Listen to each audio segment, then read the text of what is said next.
जो छात्र 2024 में या तो 9 क्लास में या फिर 11th क्लास में हैं, जाहिर सी बात है कि 2025 में ऐसे बच्चे 10 क्लास में होंगे, 2025 में ऐसे बच्चे 11 क्लास में जाएंगे, 2026 में इनका फाइनल एग्जाम होगा।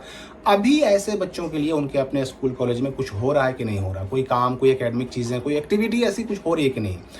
इनका फाइनल एग्जाम कब से होगा, इन बच्चों का रजिस्ट्रेशन हो चुका है तो इनका रजिस्ट्रेशन कार्ड कब आएगा, इनका डमी रजिस्ट्रेशन कार्ड कब आएगा, ये सारी बातें आपको मैं बताने वाला हूँ इस वीडियो में। अभी अगर हम देखें तो आपके स्कूल कॉलेज में कुछ हो रहा कि नहीं हो रहा, ये भी आपको स्पष्ट मालूम पड़ जाएगा। मैं पहले आपको बता दूं कि चूंकि 9 वाले बच्चे, 11th क्लास वाले बच्चे, इनका रजिस्ट्रेशन हो चुका है। अब यहाँ पर मैं एक चीज़ पहले स्पष्ट कर दूं कि रजिस्ट्रेशन जिनका हो चुका है, ऐसे बच्चों का स्ट्रीम यानी फैकल्टी अब चेंज नहीं होगा। 11 वाले बच्चे अगर सोचेंगे कि हम आर्ट्स से साइंस, साइंस से आर्ट्स, कॉमर्स वगैरह में जाएं तो ये अब चेंज नहीं होगा, ठीक है।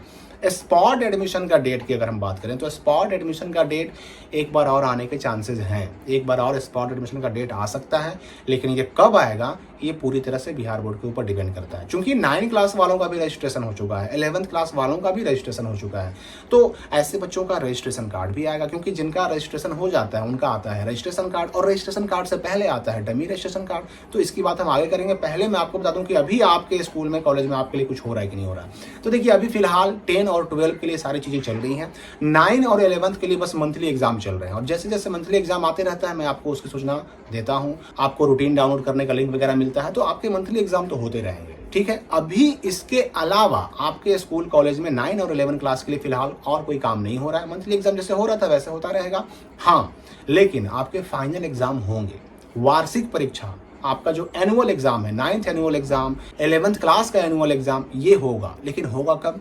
तो देखिए, होता क्या है कि दिसंबर, जनवरी, फरवरी, अब दिसंबर में तो भाई नवंबर में तो सेंटअप एग्जाम होते रहते हैं 10 और 12 क्लास के लिए, दिसंबर में उनके लिए और दूसरे काम होते रहते हैं, डमी वगैरह काम होते रहता है, जनवरी में भी उनका ही प्रैक्टिकल एग्जाम होता रहता है, और फरवरी में तो पूरे महीने या तो मैट्रिक की परीक्षा होती है या फिर इंटर की परीक्षा होती है। तो फरवरी का महीना जैसे ही खत्म होता है ना, मार्च के महीने में 9th वालों का भी होगा फाइनल एग्जाम, और मार्च के ही महीने में 11th वालों का भी फाइनल यानी एनुअल एग्जाम होगा, मार्च 2025 के महीने में। और जैसे ही आपका फाइनल एग्जाम होगा, आप 9th से पहुंच जाएंगे 10th में, और 11th से पहुंच जाएंगे 12 क्लास में, ठीक है।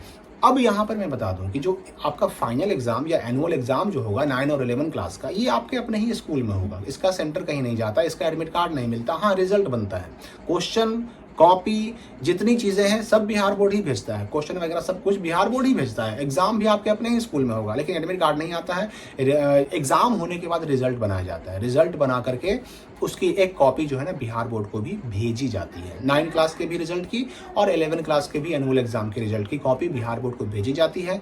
और चूंकि भाई बहुत सारे बच्चे ये भी सवाल करते हैं कि हम अगर एग्जाम में शामिल ना होंगे तो, देखिए मंथली एग्जाम नहीं है ये, एनुअल एग्जाम जो मार्च की हम बात कर रहे हैं, मार्च 2025 में, वो एनुअल एग्जाम होगा।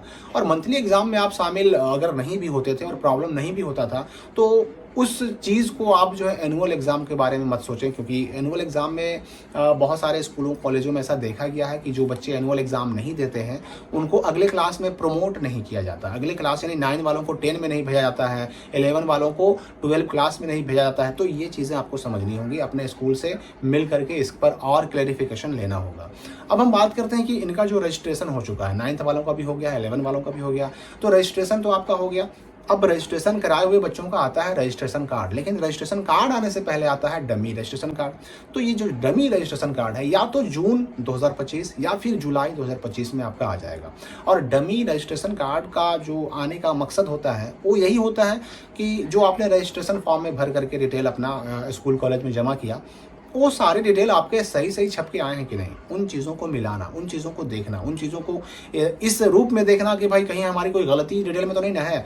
अगर कोई गलती है तो उसको सुधार करने का मौका भी उसी वक्त मिलता है। तो ये ओरिजिनल रजिस्ट्रेशन कार्ड आने से पहले एक मौका छात्रों को मिलता है कि उस डमी रजिस्ट्रेशन कार्ड में अपने विवरणों को, डिटेल्स को देख लें, मिला लें, सही है तो कोई बात नहीं, और अगर गलती है तो उसको अपने ही स्कूल कॉलेज से सुधार करने का मौका उस वक्त मिलता है। तो ये आपका या तो जून या फिर जुलाई 2025 में आएगा।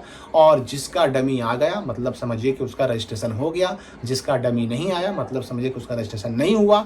लेकिन चिंता नहीं करनी है, अगर किसी कारण से, उसके स्कूल की गलती से, बच्चे की अपनी गलती से अगर रजिस्ट्रेशन छूट भी गया है 9 में और 11 में रहते हुए, तो जून और जुलाई में जो डमी आता है ना, उसी वक्त आपका छूटे हुए छात्रों का रजिस्ट्रेशन डेट भी आता है, चिंता नहीं करनी है। लेकिन हाँ, डेट आएगा तो उसकी सूचना हमारे चैनल से मिलेगी आपको, उस वक्त आपको एक्टिव रहना पड़ेगा, वरना ये डेट 3-4 दिन का ही रहता है, फिर से अगर चूक जाएंगे तो फिर से छूट जाएगा। इन बातों का भी ध्यान रखना होगा आपको। तो मेरे ख्याल से 9 और 11 क्लास वाले लगभग इन सारी बातों के बारे में जो डाउट उनके मन में होंगे क्लियर हो गए होंगे। आगे और भी जानकारियाँ आपके लिए आती रहेंगी, अपडेट्स आते रहेंगे। इस वीडियो के लिए फिलहाल इतना ही, मिलते हैं हम अगली अपडेट में अगली वीडियो के साथ।